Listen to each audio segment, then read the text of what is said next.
سهلا وأنت تجعل وإذا شئت سهلا. اللهم علمنا ما ينفعنا وانفعنا بما علمتنا وزدنا من بركاتك وفضلك علم.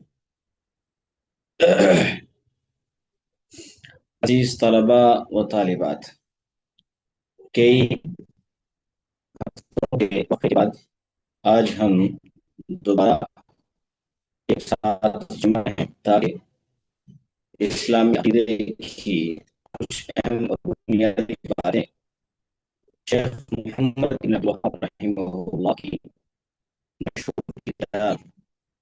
الاصول الثلاثہ اس کی روشنی میں ہم کچھ اہم باتیں عقیدہ اسلامیہ کی جانیں اور پڑھیں. چونکہ کئی ہفتوں کا وقت اس سے پہلے گزر چکا ہے، ہو سکتا ہے آپ تمام کے ذہن سے وہ تصور کچھ مدھم ہو گیا ہو، جس تصور کو ہم لگاتار اپنے دوست میں جاری کرتے تھے کتاب کی روشنی میں. اس لیے پچھلے درس سے آج کے درس کو مربوط کرنے کے لیے آپ کو یہ بتانا چاہوں کہ ہم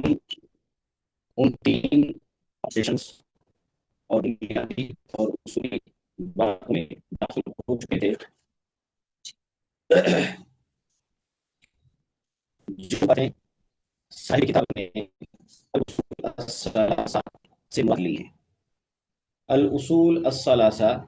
تین اصول، تین فاؤنڈیشنز جن کی معرفت ہر صاحب ایمان کے لیے ضروری ہے، اور میں نے آپ کو بتایا تھا کہ اس لیے ضروری ہے. اور یہ تین اصول اور فاؤنڈیشنز صاحب کتاب نے کہاں سے اخذ کیے؟ صاحب کتاب جب ایک انسان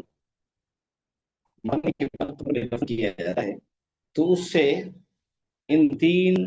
چیزوں کا سوال ہے، تین بنیادی معلومات اور مسائل کا اس سے سوال ہوتا ہے. پہلا سوال رب کریم کے تعلق سے کہ تیرا رب کون ہے، دوسرا سوال دین کے تعلق سے، اور تیسرا سوال پیارے نبی محمد عربی صلی اللہ علیہ وسلم کی رسالت کے تعلق سے. تو یقیناً وہاں سے انہوں نے ان تین اصولوں کو لیا اور پھر ان کا تعارف اب اس کتاب کے اندر انہوں نے ایمان بنانے کی کوشش کی ہے. ہم نے اس میں ایک بندہ اپنے رب کی معرفت حاصل کرے، یہ پہلی بنیاد تھی. اور پھر ایک انسان، ایک بندہ دین کی معرفت حاصل کرے،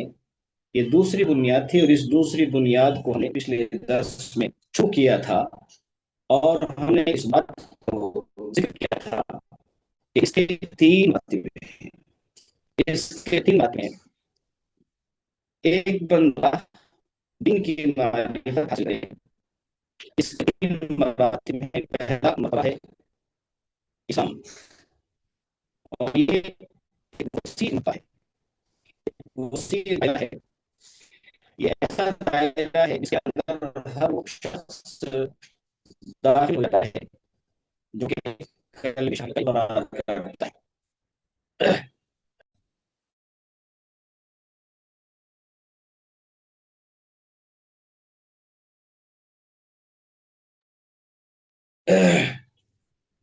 تو یہ ایک عام دائرہ ہے،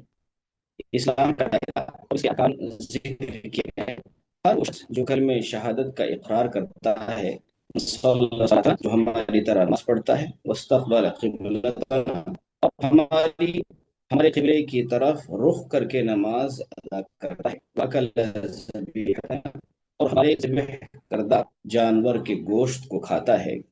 یہ جو ظاہری چیزیں ہیں، ظاہری طور پر ہمیں وہ مسلمان نظر آتا ہے، اس کے دل کے اندر کیا ہے وہ ہم نہیں دیکھ پاتے ہیں. تو اسلام کا جو اطلاق ہے وہ ان تمام لوگوں کو شامل ہے جو کہ کلمہ گو دنیا کے اندر کے ساتھ اسلام کے اعتبار سے معاملہ کریں گے، اور اس میں منافقین بھی داخل رہتے ہیں، یعنی کلمہ شہادت پڑھنے کی وجہ سے اور اس کا ظاہری طور پر اقرار کی وجہ سے ان کے ساتھ دنیا میں جو معاملہ ہوگا وہ وہی معاملہ ہوگا جو کہ مسلمان کے ساتھ ہوتا ہے۔ تو یہ وسیع دائرہ ہے۔ دین کا پہلا دائرہ، پہلا مرتبہ ہے اسلام، ظاہری عمل، دوسرا مرتبہ ہے ایمان، اور یہ دائرہ ذرا سا تنگ ہو جاتا ہے۔ اس سے ایمان کا تعلق دل کے اعتقاد سے، دل کے اعتقاد سے، دل کے اندر جو عقیدہ ہے اس سے۔ ایمان کا جب اطلاق ہوگا تو ہر شخص ایمان کے دائرے سے خارج ہو جائے گا جس نے زبان سے کلمہ ادا کیا ہو اور اپنے ظاہر کے اعتبار سے مسلمان تو ہو، لیکن دل کے اندر اس نے چھپا کے رکھا، دل کے اندر اس نے نفاق کو چھپا کے رکھا ہے، تو ایسے شخص ہم مسلمان کہہ سکتے ہیں لیکن مومن نہیں کہہ سکتے۔ پہلا دائرہ یا مرتبہ ذرا یہ ہے، دوسرا مرتبہ ایمان کا مرتبہ یہ ذرا اور تھوڑا سا تنگ ہے، اور تیسرا مرتبہ ہے جس مرتبے کو ہم آج کے درس میں دیکھیں گے اور انشاءاللہ اگلے درس میں اپنے کتاب کو ختم کر دیں گے بسم اللہ تعالی۔ تیسرا مرتبہ ہے احسان، احسان تیسرا مرتبہ ہے، اور میں نے اس سے پہلے سرسری گفتگو میں اس بات کو ذکر کیا تھا کہ احسان کا عربی زبان کے اندر جو معنی مفہوم ہے وہ یہ ہے کہ احسان کہتے ہیں کسی چیز کو خوبی انسان دینا، کسی چیز کو اچھے طریقے سے کرنا، جیسا کہ اللہ کے نبی صلی اللہ علیہ وسلم کی ایک مشہور روایت ہے جس میں اللہ کے نبی صلی اللہ علیہ وسلم نے جانور کو ذبح کرتے وقت کچھ آداب بتلائے، اور اس آداب کے سیاق میں آپ صلی اللہ علیہ وسلم نے فرمایا کہ اپنے جانور کو ذبح کرو، اچھے طریقے سے ذبح کرو، یعنی اس کام کو حسن خوبی انجام دو، اور کے ساتھ رحمت کے ساتھ اور اچھے طریقے سے اس کو انجام دو۔ کسی کام کو مکمل پائے تکمیل تک پہنچانا اور اس کو پائیداری کے ساتھ کرنا، اور اس میں کوئی نقص نہ اس طرح سے اسے انجام دے، اس کو عربی زبان کے اندر احسان کہتے ہیں۔ اب مسئلہ یہ ہے کہ احسان دین اسلام کی اصطلاح میں، شریعت کی اصطلاح میں، قرآن و سنت کے مضمون میں جو احسان کا اطلاق ہوتا ہے اس کا کیا معنی ہوتا ہے۔ یہاں پر احسان کے اطلاق سے ہم بیان کرنے سے، اس کے اطلاق کو بیان کرنے سے پہلے اور اس کی تفصیل کو ذکر کرنے سے پہلے ہم آپ کو احسان کی جو مختلف درجات ہیں اور اس کی مختلف منازل ہیں اس کے تعلق سے مطلب احسان بندے اور رب کے درمیان بھی احسان ہوتا ہے، اللہ بندے اور رسول کے درمیان بھی احسان ہوتا ہے، اور مخلوق اور مخلوق کے لیے بھی احسان ہوتا ہے۔ ایک بندے اور رب کے درمیان احسان کا مطلب ہے کہ اللہ تبارک و تعالیٰ نے ایک بندے مومن پر جو چیزیں فرض کی ہیں اور دین کے طور پر جو چیزیں اس کے لیے مقرر کی ہیں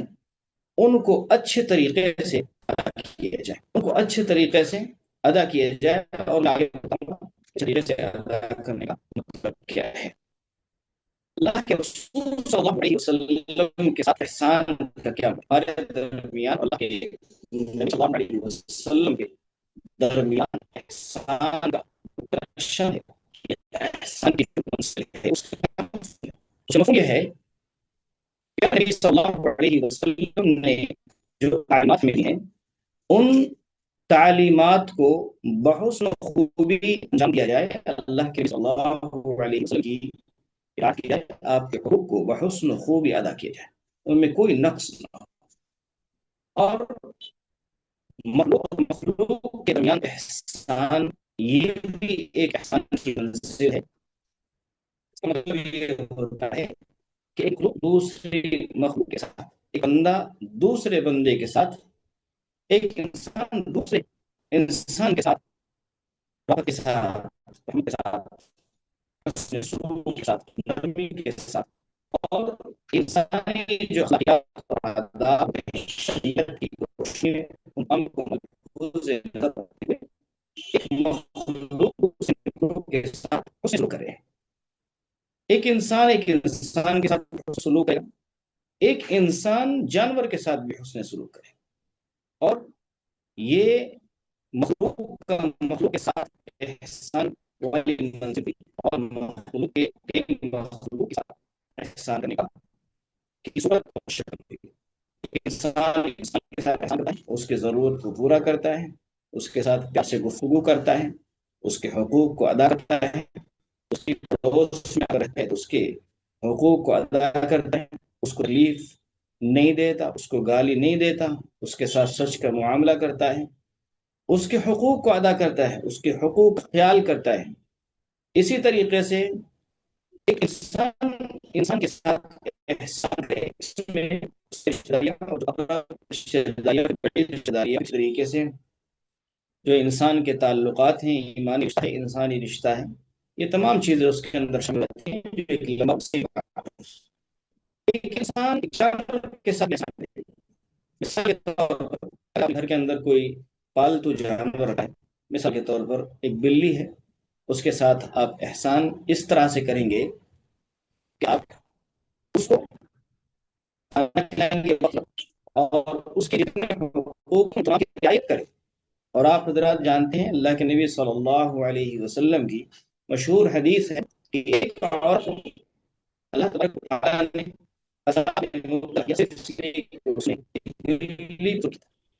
ایک جانور کو کیا تھا، تو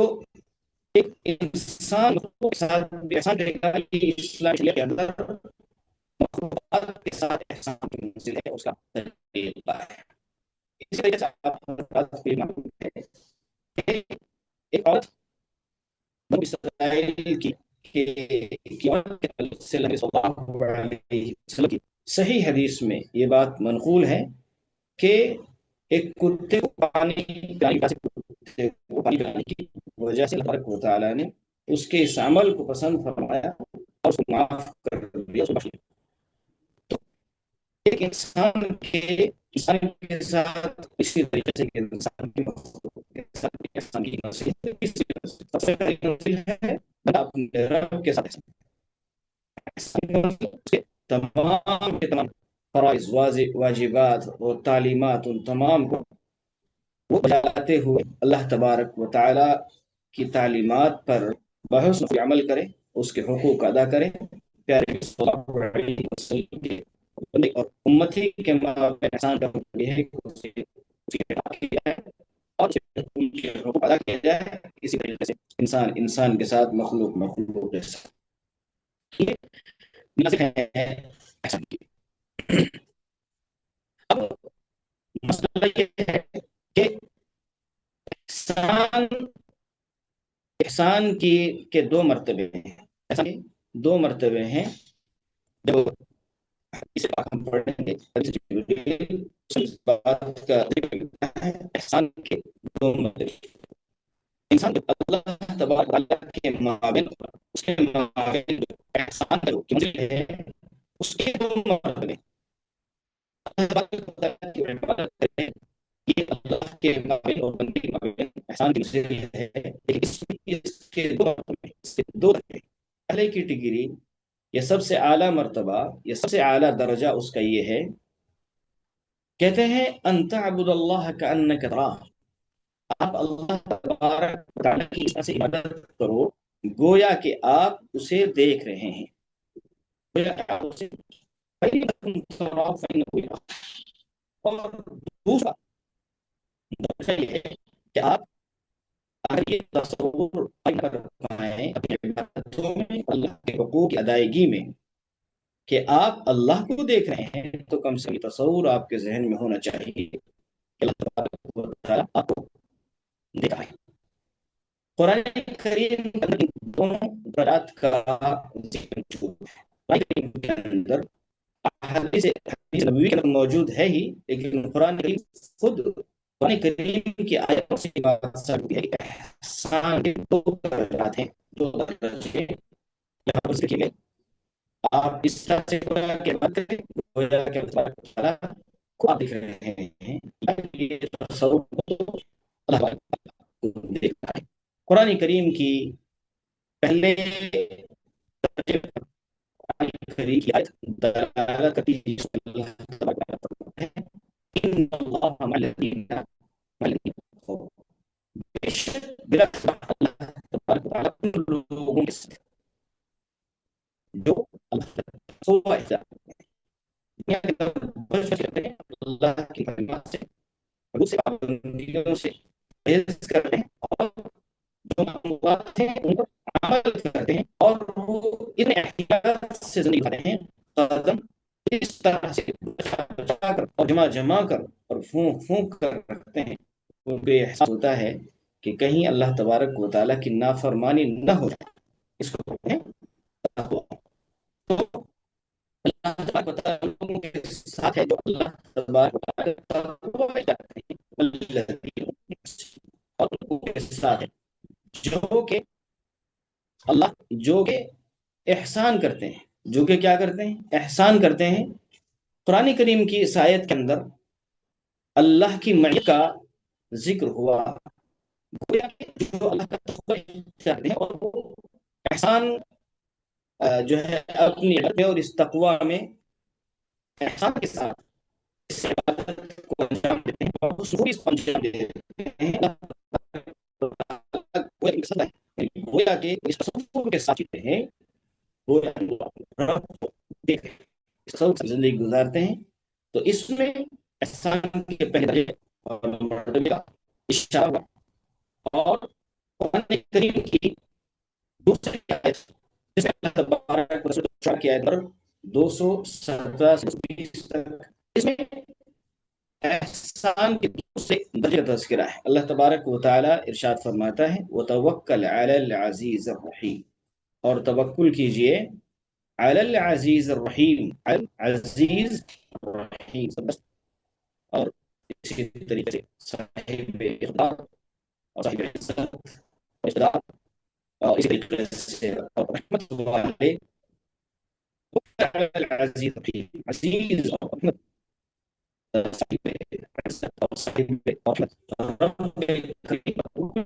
الذی یراک حین تقوم، جو تمہیں دیکھتا ہے جب تم کھڑے ہوتے ہو، وَتَقَلُّبَكَ فِي السَّاجِدِينَ، اور تمہارے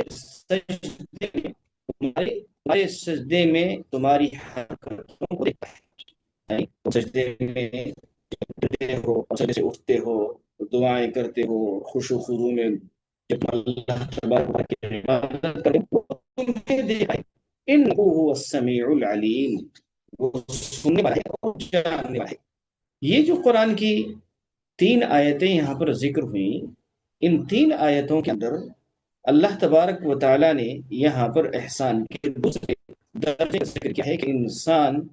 اس تصور کے ساتھ اپنے رب کی کم از کم عبادت کرے کہ اللہ تبارک و تعالیٰ اس کو دیکھ رہا ہے۔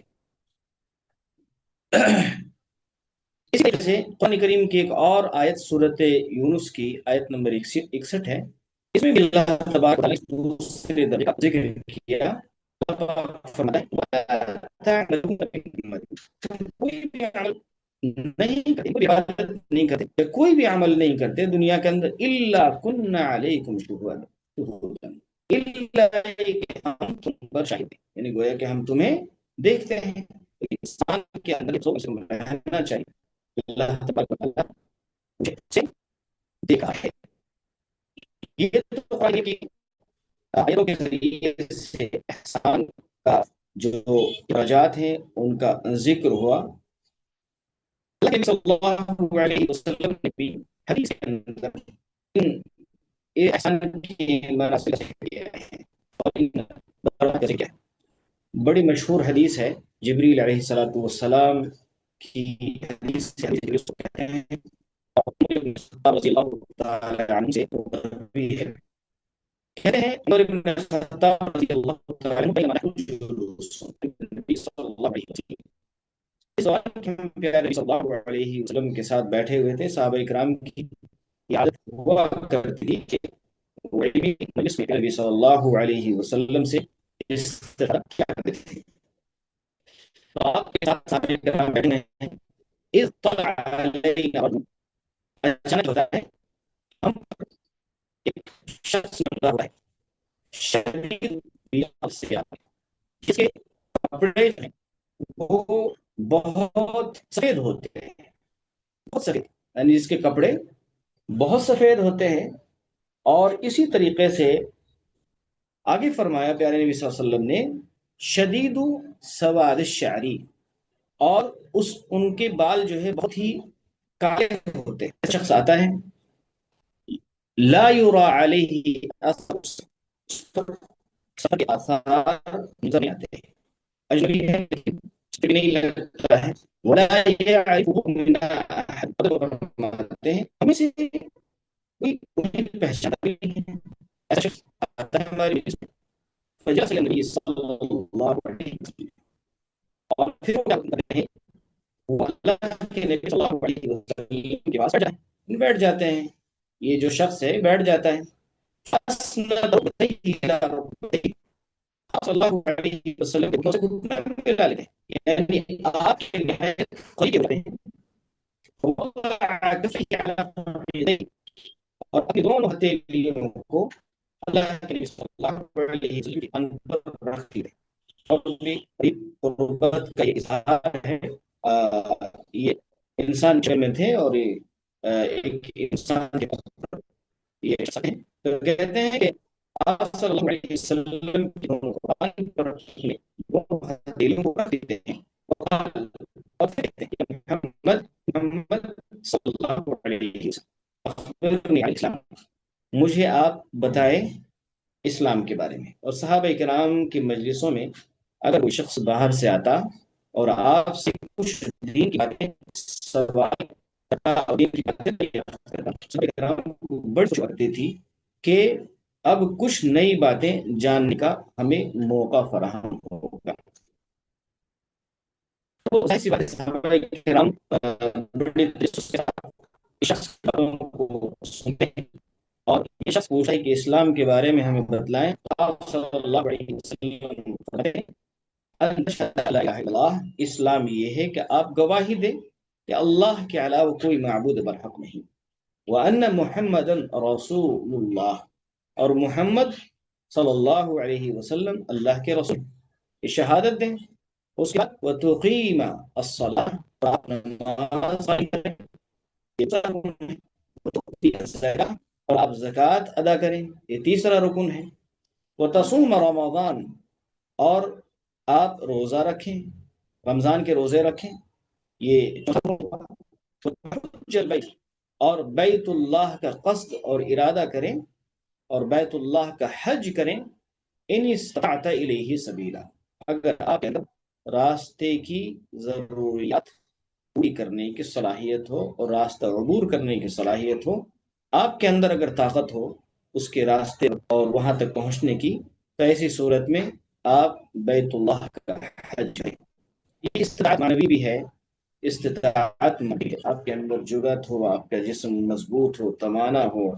راستہ مامون ہو، کوئی خطرہ نہ ہو، اسی طریقے سے آپ کے پاس ملبت بھی ہو، ضروریات جو ہیں یہ تفصیل کا یہاں پر موقع نہیں ہے. یہ 5 ارکان کا ذکر کیا نبی صلی اللہ علیہ وسلم نے. اس کے بعد جب اسلام کے ارکان کا ذکر کیا کہ یہ اسلام ہے، تو اس شخص نے کہا صدقت، آپ نے جو کہا وہ سچ کہا، آپ نے جو اسلام کی تفصیلات بیان کی ہیں وہ صحیح بیان کی. تعجب کی بات یہ شخص سوال کرے اور سوال کے جواب میں اس جواب کی تصدیق بھی کرے، اس سے ایسا لگتا ہے کہ شخص کو جواب پہلے سے معلوم تھا. تو جب پہلے سے کسی شخص کو جواب معلوم ہو تو پھر سوال کرنے کا مقصد کیا ہو؟ ہمارے انسانوں کی دنیا میں عام طور سے بسا اوقات انسان دوسرے شخص کے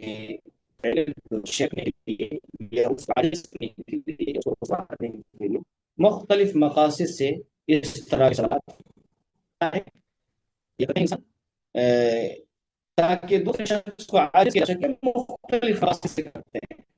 اور یہاں پر یہ جو شخص فرشتہ ہے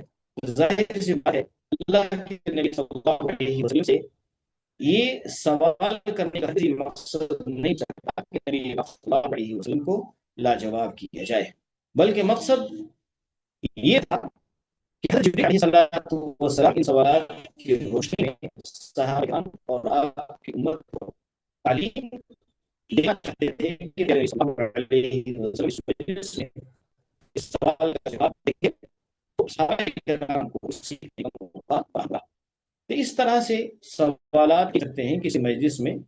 آپ کو معلوم ہو یا آپ کو محسوس ہو کہ آپ کی مجلس میں کوئی شخص ایسا ہے جو کسی منکر میں کسی ایسی چیز میں گرفتار ہے، کسی گناہ میں گرفتار ہے، اس کو معلوم نہیں ہے، تو آپ بجائے اس کے آپ سے کہیں کہ آپ اس چیز کا سوال فرض کریں تو یہ گناہ ہے.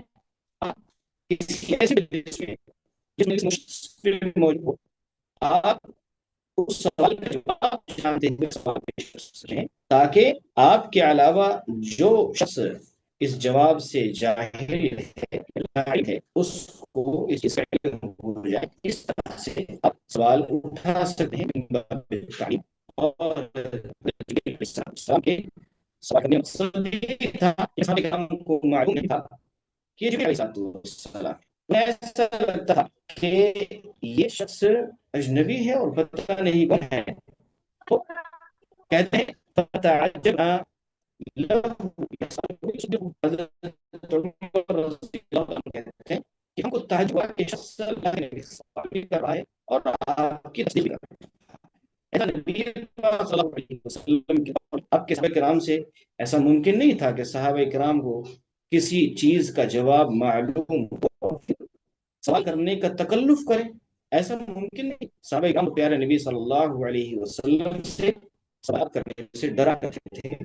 اور سوال کرتے تھے، بہت کم سوالات کرتے تھے. بعض دیہاتی اور بعض قسم باہر سے جو لوگ آتے تھے ان کو ضرورت ہوتی تھی وہ سوالات کرتے تھے اور صحابہ کرام انہیں سنتے تھے. اس لیے چند سوالات جو ہے موجود ہیں، حدیث میں موجود ہیں. اس طرح سے اس وجہ سے ہماری مجلسوں میں ایک مجلس کے اندر بہت سارے سوالات ہم اپنے علماء سے اور اپنے مفتیان سے پیش دیتے ہیں. تو اس طریقے سے صحابہ کرام کی تربیت میں داخل نہیں تھی. ظاہر سی بات ہے صحابہ کرام کا تعجب یہاں پر واقعی تھا اور صحابہ کرام کے تعجب کی وجہ تھی، معقول تھا کہ شخص اللہ سے پوچھتا بھی ہے اور اس کے بعد اس کی تصدیق بھی کرتا ہے. عجیب بات. اس کے بعد اس شخص نے کہا اخبرنی عن الایمان، مجھے بتلائیے ایمان. دیکھیے دین کے جو باتیں ہیں ان میں سے پہلا مرتبہ اس کے تعلق سے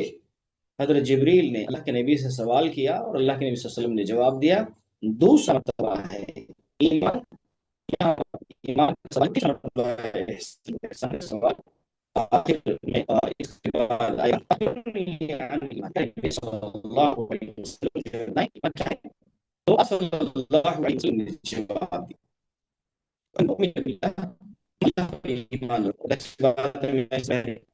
اس کی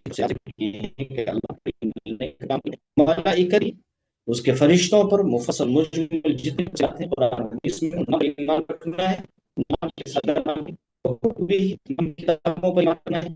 نام کے ساتھ نام کے اور اور پھر قرآن کریم کی تفسیر ایمان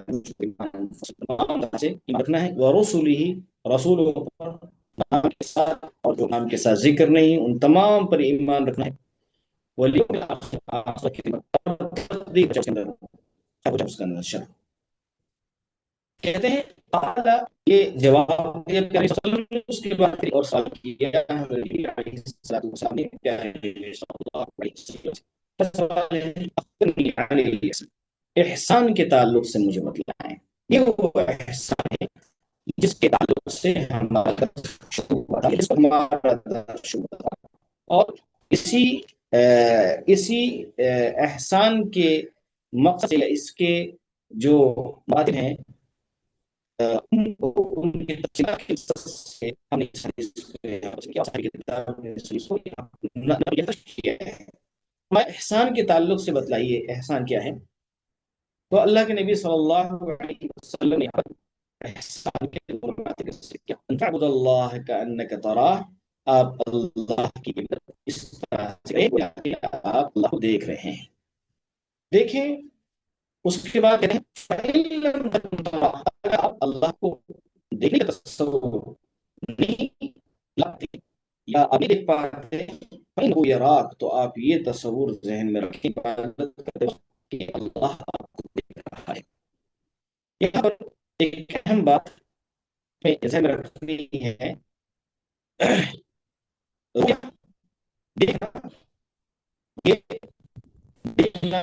دیکھنے کا علاج، یعنی کسی چیز کو دیکھ رہے ہیں، یہ جو عربی زبان میں استعمال ہے انسان دل سے کبھی کسی چیز کو محسوس کرتا ہے، اس احساس کو بھی کبھی آپ بولے کہ دل سے اس طرح سے احساس ہے کسی چیز کو آپ کے سامنے ہے، دل کے اندر یہ احساس بھی وہ یہ کہلاتا ہے دیکھنا، اور یہ تصور کوئی ذات ہے جو آپ کو دیکھ رہی ہے، یہ بھی جو ہے ایک تصور ہے۔ تو یہاں پر جو ہے پہلا جو مرتبہ احسان کا وہ ہے دل کی، یعنی دل کے اندر ایک ایسا تصور ہو جو اس طرح کہہ رہا ہو کہ گویا کہ آپ نے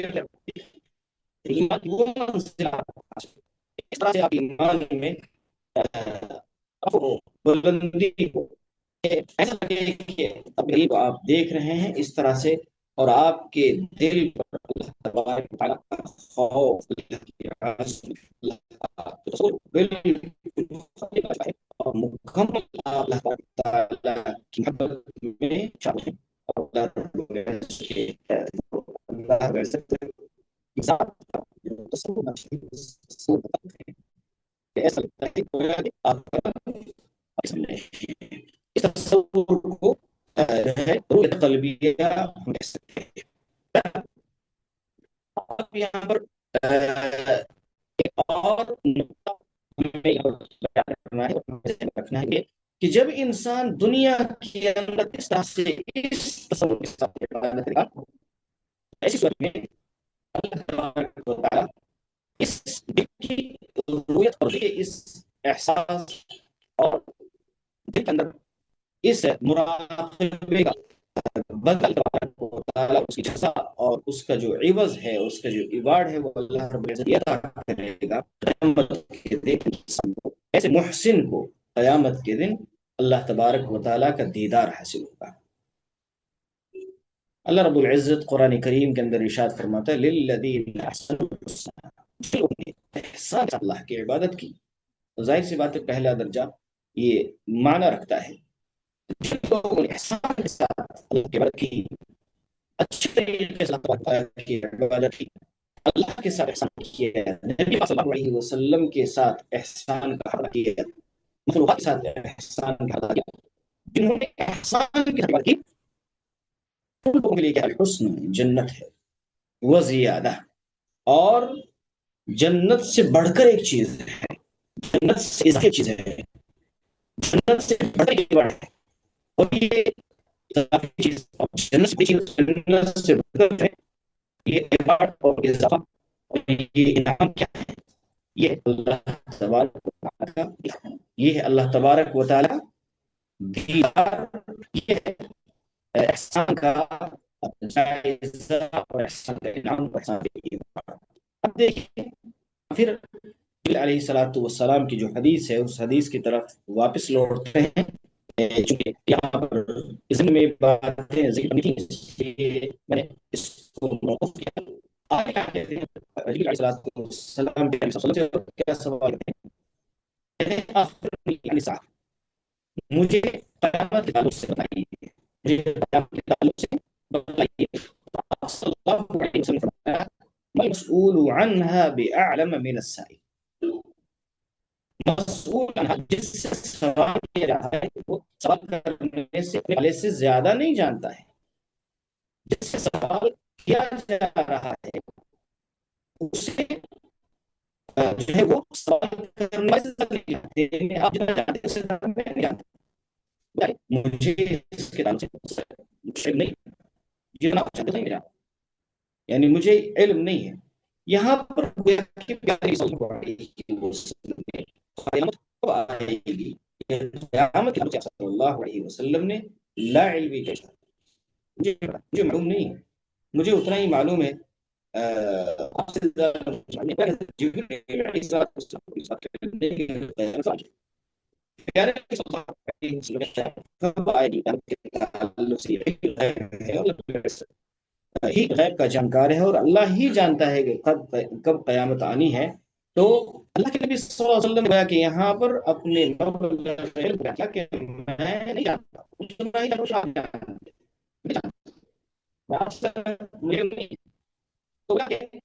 یا پھر آپ صلی اللہ علیہ وسلم کو جتنا علم اتنا علم کا آپ اللہ کے نبی صلی اللہ علیہ وسلم آپ نے فرمایا کہ قیامت کے تعلق سے مجھے بہت کچھ معلوم ہے۔ یہاں پر ایک اہم ادب معلوم ہوتا ہے علم کے باب میں، اور اہل کے لیے اور طلبۃ العلم کے لیے بہت اہم چیز ہے۔ وہ ادب یہ ہے کہ اگر آپ کو کسی چیز کا علم نہ ہو تو آپ فوراً یہ کہہ دیں کہ مجھے اس چیز کا علم نہیں ہے، آپ سے زیادہ میں اس کے بارے میں جانتا ہوں۔ کچھ خاص کسی بات کسی مسئلے کے تعلق سے دریافت کرتا ہے تو آپ کو وہ چیز نہیں معلوم ہو تو آپ کہہ سکتے ہیں کہ آپ سے زیادہ مجھے اس کے بارے میں معلوم نہیں ہے، جتنا آپ جانتے ہیں اتنا ہی میں جانتا ہوں۔ یہ علم ہے، لا علمی کے ساتھ۔ تو اللہ علم، آپ کہہ سکتے ہیں کہ اللہ بہتر، اللہ بہتر جانتا ہے، یہ علم کا وقار ہے، علم کا تعصب ہے، اور علم کا تقاضا ہے،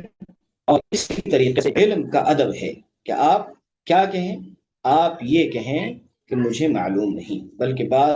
اسلاف سے یہ قول ملتا ہے کہ علم کو اگر دو حصوں میں تقسیم کر دیا جائے تو آدھا حصہ اس جملے میں سمٹ آ جائے گا کہ میں نہیں جانتا، میں نہیں جانتا ہوں۔ اور آج بعض حضرات ہر چیز کا اور ہر سوال کا جواب دینے کی کوشش کرتے ہیں، چاہے معلوم ہو چاہے معلوم نہیں ہو، چاہے آپ کے لیے وہ قرآن پڑھ رہے ہیں، اور پھر جب بعد میں معلوم ہوتا ہے کہ میری بات حدیث سے ٹکرا رہی ہے، اس کے بعد حجتیں اور تعویل در تعویل، یہ جو ہے سب خاص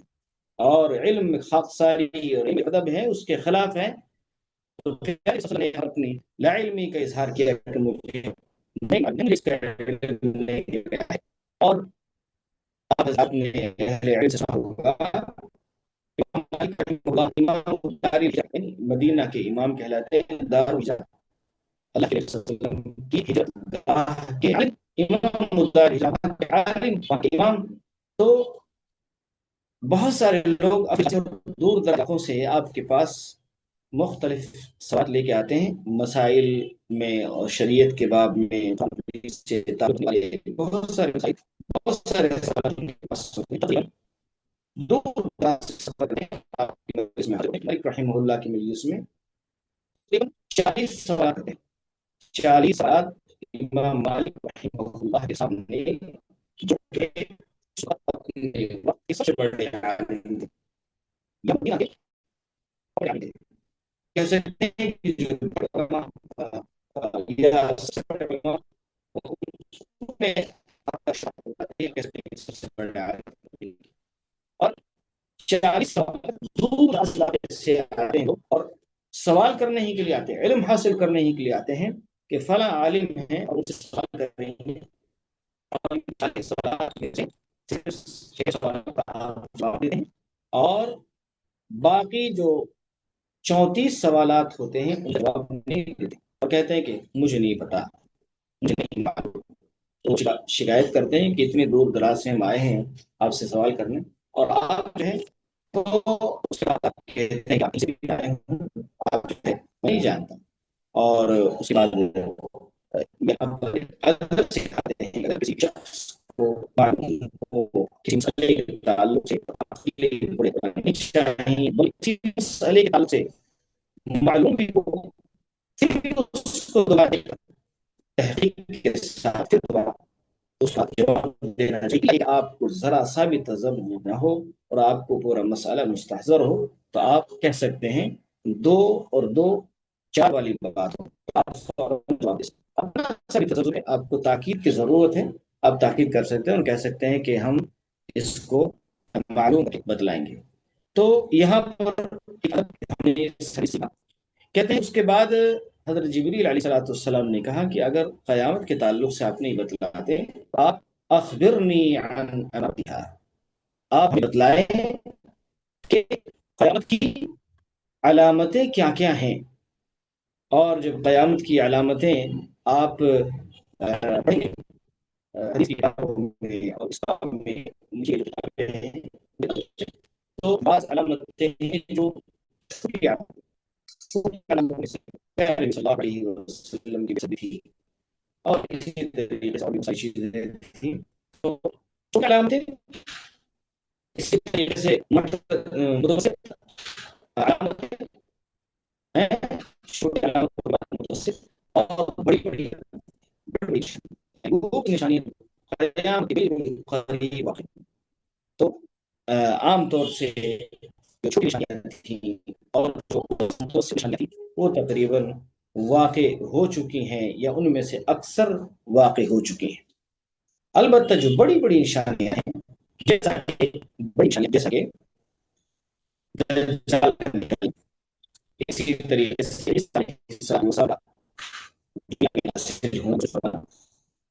دابت الارض، چوپائے کا خروج کرنا، نکلنا، اسی طریقے سے یاجوج ماجوج کا دنیا کے اندر نمودار ہونا یا نکلنا اور زمین پر فساد پھیلانا، اس طرح کی جو علامتیں ہیں، تمام کی تمام علامتیں وہ علامت اسی طریقے سے مشرق سے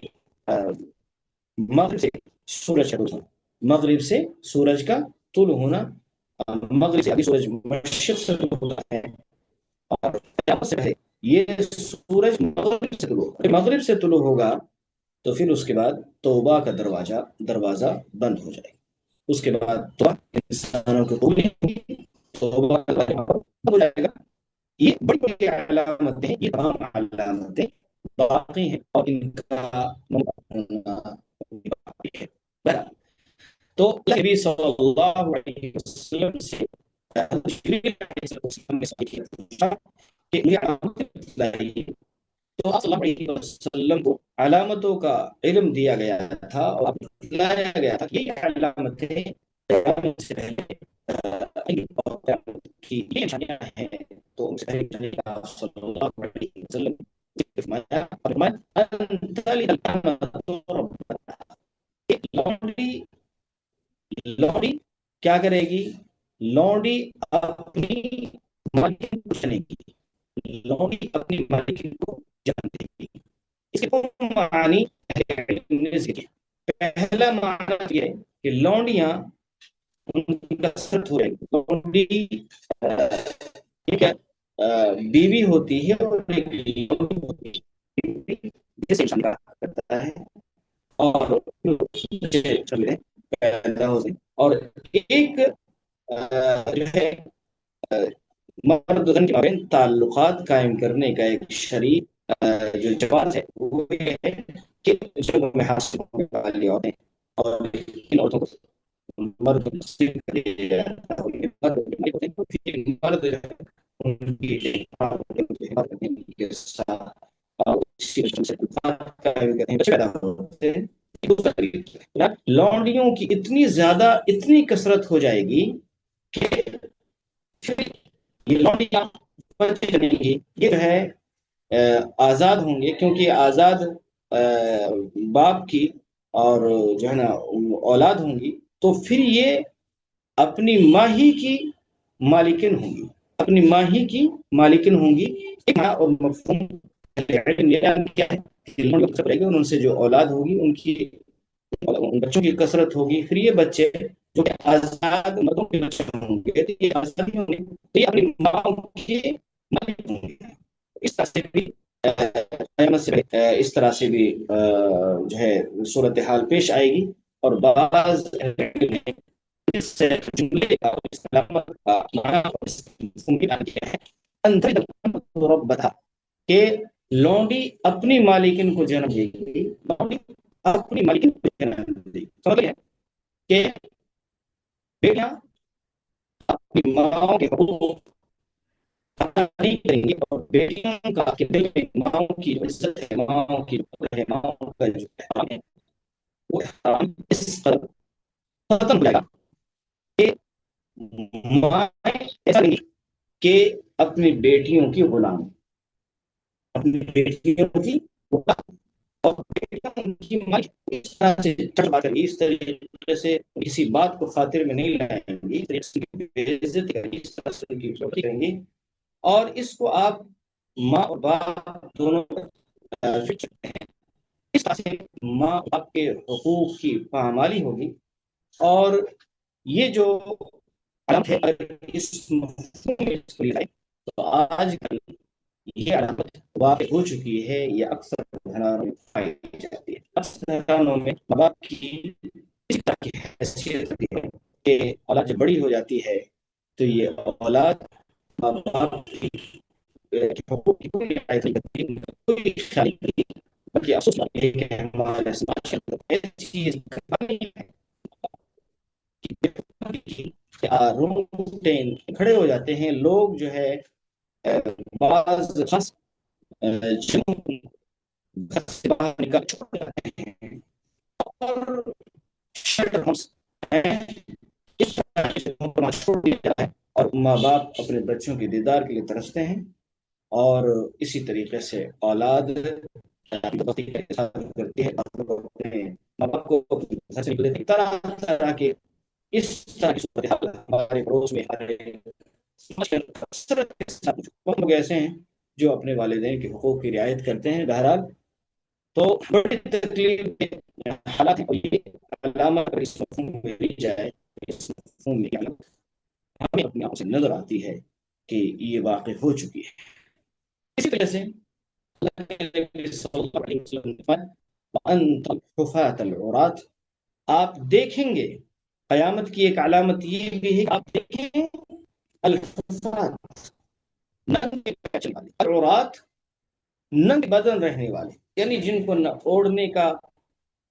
خیال ہے، نہ پہننے کا خیال ہے، پہلے نہیں، یہ سب فارغ ایسے جو فقیر ان کے پاس پہننے کے دستیاب نہیں، اور اسی لیے پہننے کپڑے دستیاب نہیں، اور اسی طریقے سے بادشاہ کے چرواہے، بال قسم کے لوگ بکریوں کے چرواہے یتطاغون فی البلاد، ایسا وقت آئے گا کہ یہ بھوکے اور ننگے اور اس طریقے سے پیر میں چپل نہیں، اور تہذیب و ثقافت سے آ رہی، اور یہ افقر الناس ہیں، یہ تطاول فی البنیان، یہ بڑی بڑی عمارتیں بنانے میں ایک دوسرے سے سبق لے جانے کی کوشش کریں گے، ایک دوسرے سے سبق لینے کی کوشش کریں گے۔ ظاہر سی بات ہے یہ علامت بھی آج ہمیں اپنے ملک اور اسی طریقے سے دنیا کے اندر اور اسی طریقے سے عرب کے کی اس دولت کی تمام ہے ظاہر میں ہمیں واضح نظر آتی ہے کہ وہ لوگ جو کل بکریوں کے چرواہے تھے اور کل جو کھانے کے طرف سے تھے، دولت اور مال دنیا اس طرح سے آئی کہ ایک دوسرے سے بڑی بڑی عمارتیں بنانے میں آگے بڑھنے کی ہوڑ ملی، بڑے بڑے بنانے میں ہمارے سماج میں ایک دوسرے سے بلند اعلیٰ عالیشان گھر بنانے کی ہوڑ میں لگا ہے، اور جو کل جن کے باپ دادا بکریاں چراتے تھے یا ایک دوسرے کے کھانے کے لیے جو ہے وہ ایک دوسرے کو در کرتے تھے، اور اس طریقے سے کھانے کے لالے پڑے رہتے تھے، اور اسی طریقے سے جن کو دشواریاں تھیں پریشانیاں تھیں تمام دنیا کے لوگوں میں اس طرح سے آ گئی، اب عالیشان محلوں میں رہتے ہیں اور ایک دوسرے سے سبق لینے کی کوشش کرتے ہیں، تو یہ جو ہے دنیا کا کام ہے، اور اس طریقے سے عرب کے ان سالوں میں جہاں پر لوگ بکریوں کے دودھ اور اسی طریقے سے ان کے دودھ کھجور کرتے تھے دولت پہ لائی، کیا بڑی بڑی کوٹھیوں میں بڑے بڑے محل رہتے ہیں، یہ قیامت کی علامت ہے، یہ تو صلی اللہ علیہ وسلم کی اور دوسرے اس میں بھی اس طرح سے نے شیئر کا حصہ دیا کہ قیامت سے پہلے اور پھر تم اس میں سے ایک دوسرے سے تنافس کرو گے، سبقت لے جانے کی کوشش کرو گے، جس طریقے سے پہلے تمہیں دولت کی ریل پیل میں ایک دوسرے سے آگے بڑھنے کی کوشش کی اور پھر وہ گمراہ ہوئے اور وہ اللہ کے خلاف ہوئے۔ کہتے ہیں رضی اللہ تعالیٰ عنہ فمضى اس بعد یہ شخص آیا فلبسنا مليا تھوڑی دیر اور تھوڑی دیر ٹھہرے تو اللہ نبی صلی اللہ علیہ وسلم نے حضرت رضی اللہ تعالیٰ عنہ سے پوچھا یا عمر تدرون من سعید، آپ جانتے ہو کہ جو سوال کرنے کے لیے ایک شخص آیا تھا، یہ سوال کرنا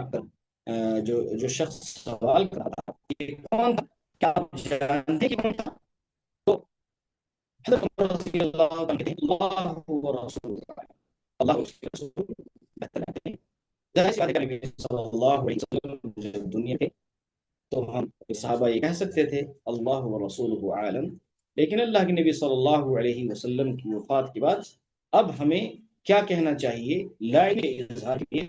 ہمیں صرف اتنا کہنا چاہیے اللہ عالم، اللہ بہتر ہے۔ تو آپ صلی اللہ علیہ وسلم نے حضرت عمر رضی اللہ تعالیٰ عنہ کو بتایا هذا جبریل علیہ السلام اتاکم تمہارے پاس آئے یعلمکم تمہیں سکھانے امر دینکم تمہارے دین کے امور کو سکھانے، تمہارے دین کے احکام کو یہ تمہیں آئے تھے۔ یہاں پر حضرت جبریل علیہ السلام یہ برگزیدہ فرشتے ہیں، یہاں پر وحی کی مختلف جو شکلیں ہیں ان شکلوں میں سے ایک شکل یہاں پر سمجھ میں آتی ہے کہ بسا اوقات جبریل علیہ السلام انسانی شکل میں بھی نبی پاک صلی اللہ علیہ وسلم کے پاس تھے، اور ہمیشہ نبی پاک صلی اللہ علیہ وسلم کے پاس حضرت دحیہ کلبی کی صورت میں بلکہ بسا اوقات مسافر کی صورت میں بھی آپ صلی اللہ علیہ وسلم کے پاس آیا کرتے تھے۔ یہ چند باتیں تھیں جو احسان کے تعلق سے ہمیں اپنے درس میں ملی۔ انشاءاللہ اگلے درس میں ہم تیسرا اصول اور تیسری جو فاؤنڈیشن ہے اور تیسرا جو اہم بات ہے وہ ہم اگلے اس کتاب کو مکمل کرنے کی وہ ہے الاصل الثالث، تیسری بنیاد معرفت النبی محمد، اپنے نبی محمد رسول اللہ صلی اللہ علیہ وسلم کی معرفت حاصل کرنا۔ ایسی باتیں اپنے نبی کی اطاعت کیسے کرتے ہیں جب آپ کو اس کی معرفت ہی حاصل ہے۔ اللہ تبارک و تعالیٰ سے دعا ہے کہ اللہ تبارک و تعالیٰ ہمیں نیک عمل کرنے کی توفیق عطا فرمائے۔ اللہ تبارک و تعالیٰ تمام کے بیٹھنے کو قبول فرمائے۔ اللہ ان مجلس سے ہمارے اخلاق، عقیدے اور عمل تمام چیزوں کی اصلاح فرمائے۔ اللہ تبارک و تعالیٰ جب بھی ہمیں رکھے صحیح عقیدے پر ایمان رکھے اور صلی اللہ علیہ وسلم سے اٹھائے تو توحید پر ہمارا خاتمہ ہو، اسی توحید کی برکت سے اللہ تبارک و تعالیٰ کی اور پیارے نبی صلی اللہ علیہ وسلم کی شفاعت اللہ کے نبی صلی اللہ علیہ وسلم سے آمین تقبل العالمین۔ اگر کسی عزیز کو کوئی سوال ہو اچھال ہو تو 5 منٹ کے اندر آپ اپنے اشکال کو رکھ سکتے ہیں، اور اگر یہاں پر کوئی چیز سمجھ آئے تو گروپ میں پیش کر سکتے ہیں انشاءاللہ۔ میرے پاس میں آپ کے سوال کو اس تعلق سے اپنے علم کے مطابق، اپنے علم کے اعتبار سے جواب دینے کی کوشش کروں۔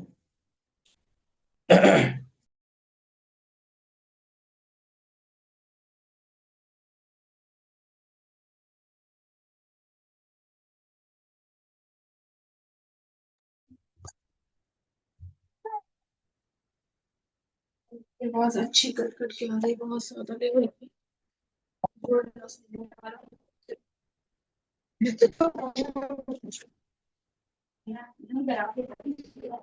یہ